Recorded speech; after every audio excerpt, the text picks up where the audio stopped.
Welcome to the More Life, Less Drama podcast with mindset expert and master executive coach, Prue Sulicic, who will teach you how to finish your first goal and then every goal using her simple, proven formula.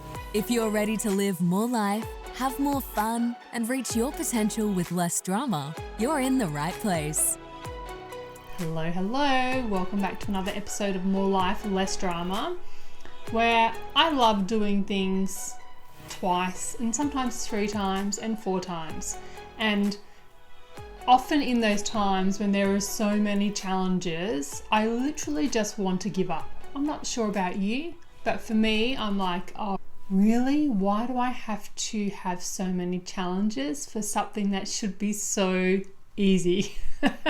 And this morning, this podcast is exactly one of those challenges. This is going to be a quick one because few things happened and I didn't get to record a guest that was supposed to happen through the week, and so that didn't happen. And then I was like, you know what, I'll just record one quickly after my meeting this morning, which I did, and then it just disappeared. Like, it literally just disappeared. I spent half an hour recording the episode already and it just poof, disappeared into thin air. So here I am again recording it. And I know that this is very timely because sometimes we feel like giving up, and I get it. You know, some things just feel so hard and you sort of think to yourself, is this a sign not to do this? Yet you can get really in your head about it. You can get super negative about it. You can be really focusing on all the negative things that come up when you're in a challenge, or you can choose to go down a different route, which is of self-compassion and understanding and patience. And so that is what my topic of conversation is all about today. And like I said, it's going to be a quick one because I've been talking all morning and I'm running out of voice. So here we go. So we are talking into the 3 components of self-compassion.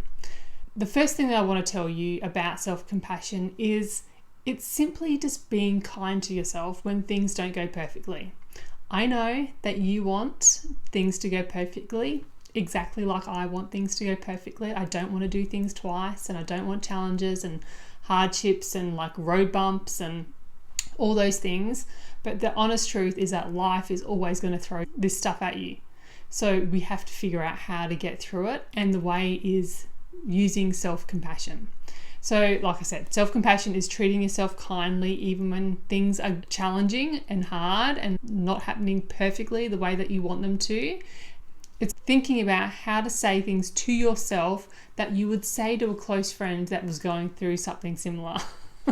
Like sometimes a friend just needs you to be empathetic and be like, yeah, that really sucks. But never would you say to your friend, yeah, what a loser. You should stop doing that. You are not getting anywhere. You're going nowhere. You're worth nothing. And all those lovely things that sometimes our brain offers up to you. And I don't know what you say to yourself, but I know the language that I use for myself when I'm having a challenging moment. And I can be pretty hard on myself, like internally. I don't say them outwardly as much.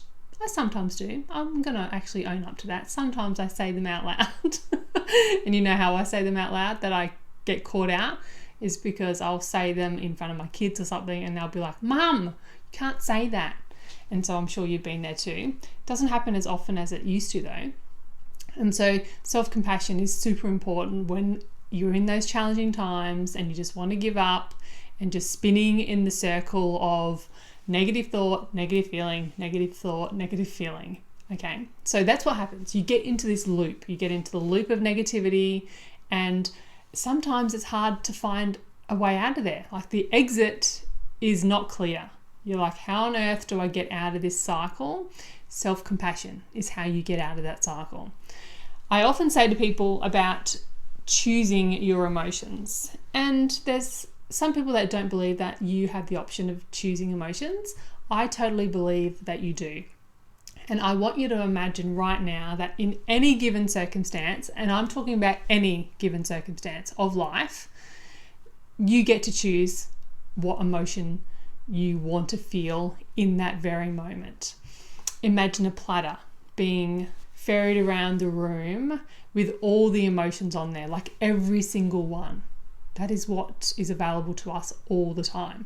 So you've got joy and happiness and fulfillment and achievement and pride and all those great emotions. And then you also have on that platter irritation, frustration, anger, uncontrolled, annoyed. Those types of emotions are always also available on that platter. So you can imagine a big platter walking around the room in any given moment, and you get the choice. You get the choice of deciding what you want to feel in any given moment. And yes, sometimes you want to feel sad. Sometimes you want to feel disappointed. Absolutely. Like, we need to feel the whole range of emotions. Like, there are certain times that are appropriate to feel those emotions.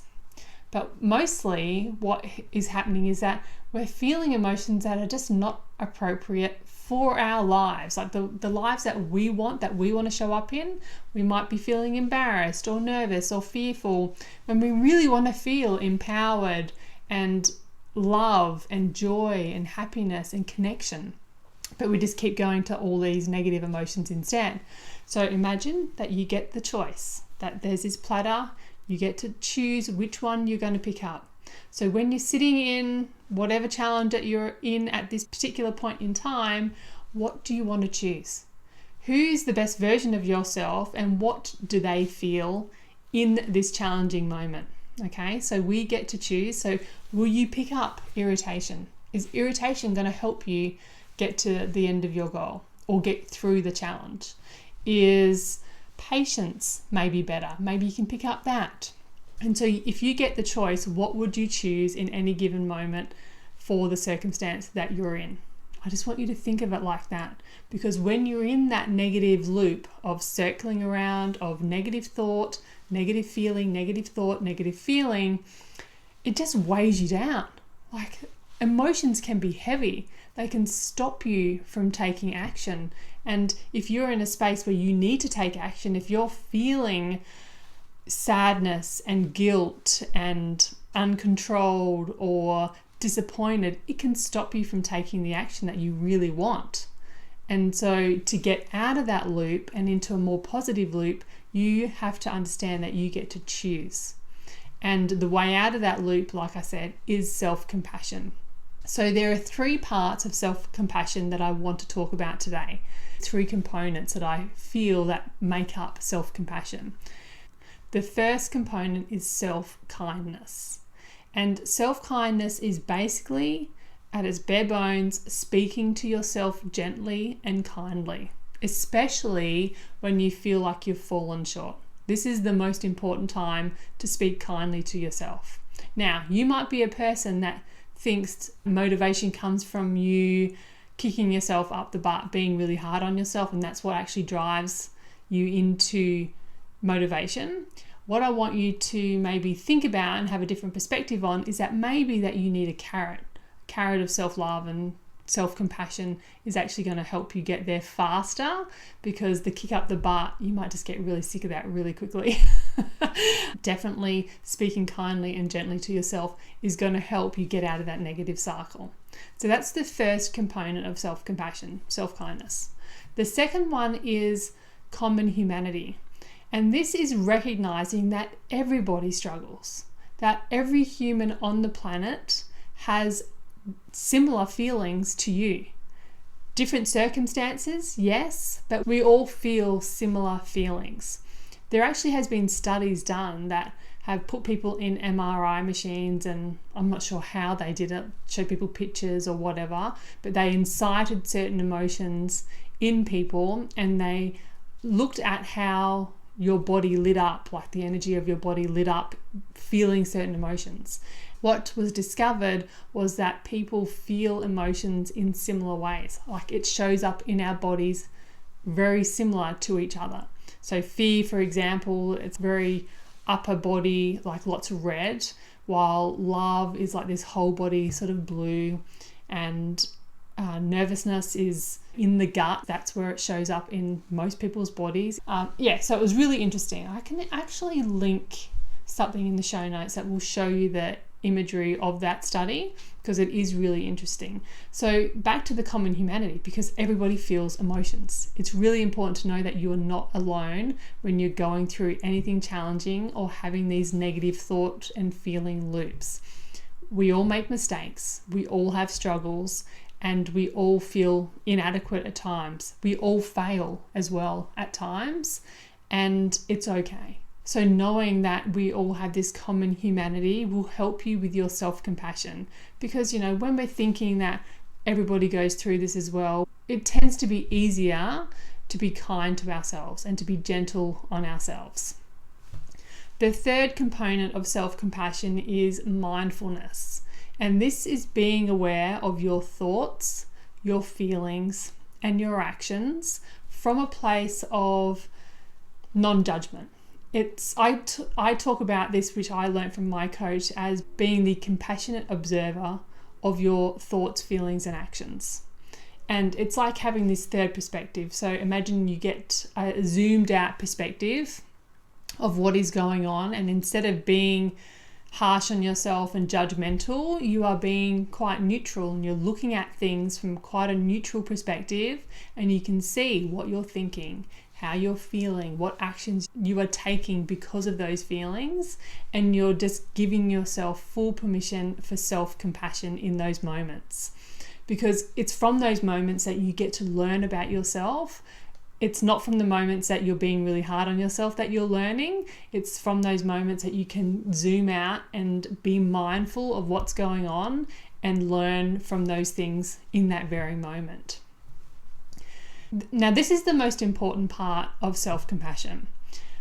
It is that you need to be practicing it on a daily basis. You don't just wait until things go pear-shaped in life and that you're having this negative thought, negative feeling loop going on in your life. Oh my God, I need to get out of here. You need to practice being this person daily. And the best time to practice is when you're in a great state of mind. When you're in a great state of mind, that's the time to sit down and capture what you're thinking, what you're feeling, and what actions you take when you're doing those things like thinking and feeling, and how it is conducive to the life that you really want to live. So in those moments of great mental clarity and feeling fantastic in this high, maybe energetic state, that's when you need to do the work, not just when you're in this negative thought loop. Because look, let's be honest, when you're in that thought loop, like I said earlier, it is heavy. You sometimes can't see the forest for the trees. Everything's there, but you just can't see it. And you just get in deeper and deeper with this negative thought, negative feeling, negative thought, negative feeling, and it just goes around and around. So it's so important to practice this while you're in a great state of mind. And you do that by sitting down every day when you're, having a great moment and capturing how you want to feel, who you want to be, what is the way that you want to show up in the world, and how can you do that? What do you need to think to feel a certain way? And remember, always having the option of choosing the feeling on the platter. What do you want to pick up? What is the feeling that you do want opposed to what you don't want? And then that will help you build proof that you can be that person no matter what, and it will help you get out of those negative thought cycles and negative thought loops when you're in it. And that's the whole idea. It's about bouncing back really fast, opposed to staying in those negative thought loops for longer than needed. As humans, we all go through this, as I said before, this common humanity that we have. We all feel feelings, but the people that are achieving their goals and are living their life on their terms and are really doing what they want with their life, those people are bouncing back the fastest.